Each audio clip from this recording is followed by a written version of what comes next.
Bismillahirrahmanirrahim. Seandainya ketika ayat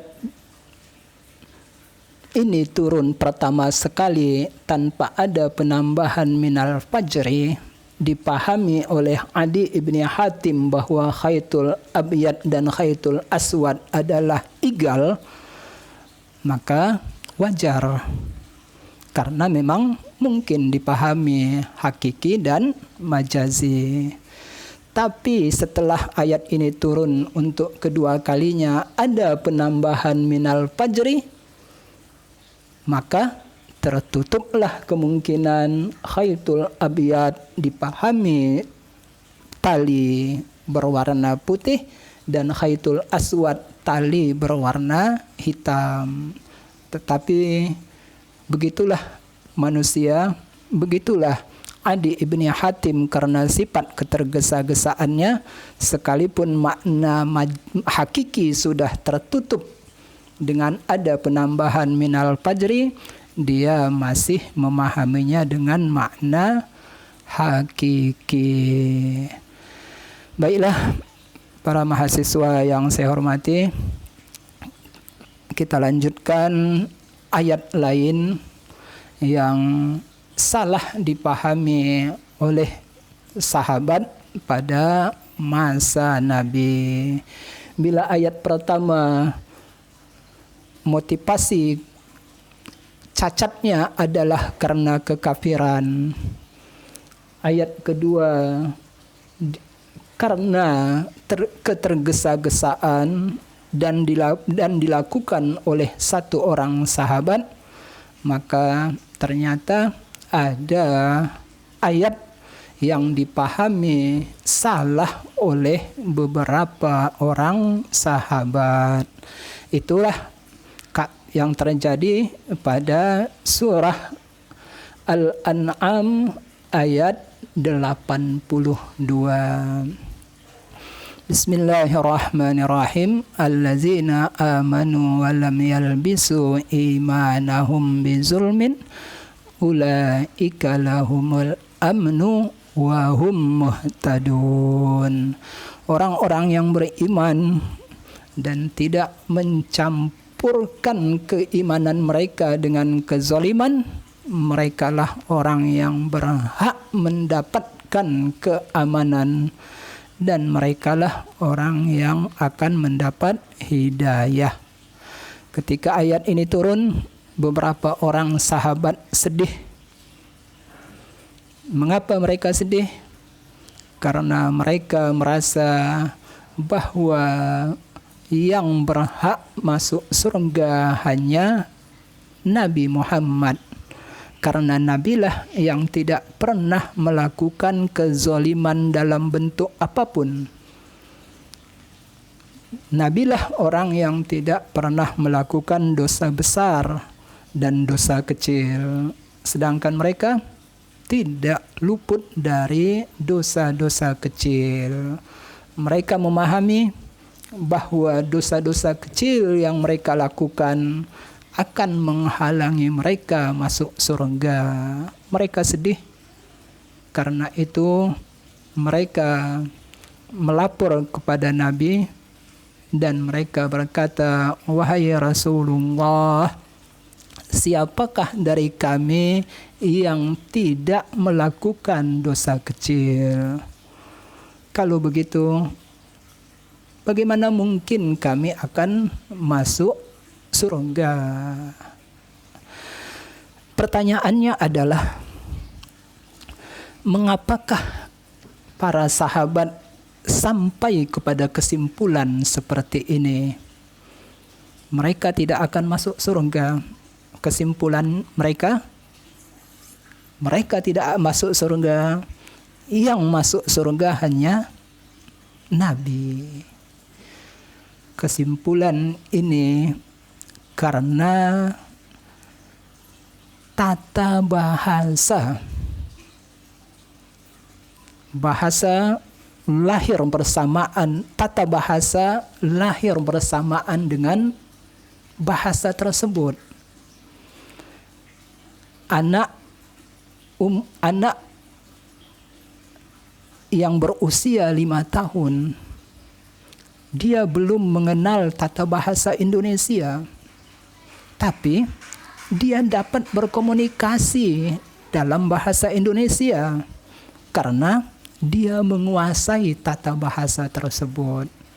Sekalipun dia belum mengenal apa itu SPOK, apa itu subjek, predikat, objek, dan keterangan. Seandainya kita katakan kepada anak usia 5 tahun tersebut, dengarkanlah bahasa Indonesia saya yang benar, dengan pena menulis saya. Anak tersebut akan berkata, saya tidak paham. Mengapa ia bisa menyatakan itu salah, padahal ia tidak menguasai tata bahasa Indonesia? Karena tata bahasa Indonesia itu sebenarnya sudah dikuasainya sebelum dipelajarinya. Demikian jugalah kasusnya dengan para sahabat. Benar tata bahasa Arab belum dibukukan, tetapi tata bahasa itu sudah mereka kuasai. Apa salah satu tata bahasa yang mereka sudah kuasai dan belum dibukukan? Bunyi tata bahasanya adalah an-nakiratu fi siyaqin nafi tufidul umum. Lafal nakirah yang berada dalam konteks negasi, maka lafal nakirah tersebut bermakna umum, bukan bermakna khusus. Kaidah tata bahasa ini mereka terapkan, mereka aplikasikan ke surah Al-An'am ayat 82. Karena diaplikasikan, mereka berkesimpulan bahwa mereka tidak akan masuk surga. Coba mari kita aplikasikan kaidah ini ke dalam ayat. Lihat, kita cari mana lafal nakirah di ayat ini. Akan kita temukan lafal zulmun. Zulmun nakirah. Tidak ada tanda-tanda ma'rifah pada lafal ini. Tidak ada alif lam, tidak ada idofah, tidak ada isim alam, tidak ada munada mausufah dan lain-lain. Zulmun di sini nakirah. Kita cari huruf nafi yang ada sebelumnya. Kita temukan huruf lam. Kalau begitu, bila ada lafal nakirah, sedangkan konteksnya konteks negasi, maka lafal nakirah tersebut bermakna umum. An-nakiratu fi siyaqin nafi tufidul umum. Zulmun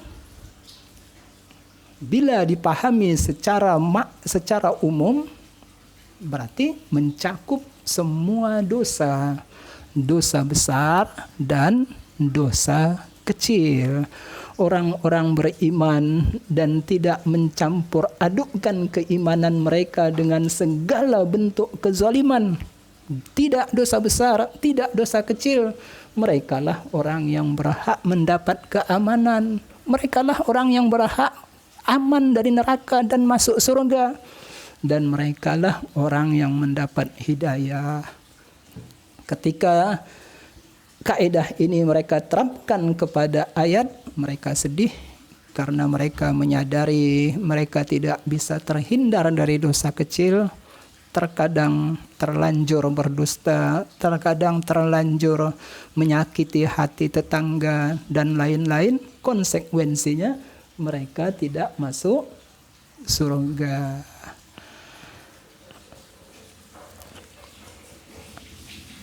Mendengar keluhan para sahabat ini, Rasulullah sallallahu alaihi wasallam berkata, dengan menerangkan makna zulmin di sini dengan makna zulmin yang ada di surah Luqman ayat 13.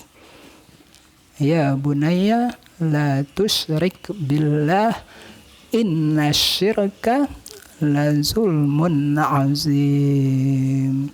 Kalau begitu, Anda wahai para sahabatku, Anda salah memahami makna zulmin di ayat ini. Benar pemahaman Anda berdasarkan kaidah bahasa, tetapi kaidah bahasa tersebut tidak berlaku untuk ayat ini. Zulmun di dalam ayat ini bukan bermakna semua jenis dosa, tetapi dosa dalam pengertian yang khusus, yaitu syirik. Inna syirka la zulmun azim. Demikianlah para mahasiswa yang saya hormati, 3 ayat Al-Quran yang kita angkat pada kesempatan ini sebagai contoh bahwa ad-dakhil sudah ada pada masa Nabi Muhammad sallallahu alaihi wasallam. Assalamualaikum warahmatullahi wabarakatuh.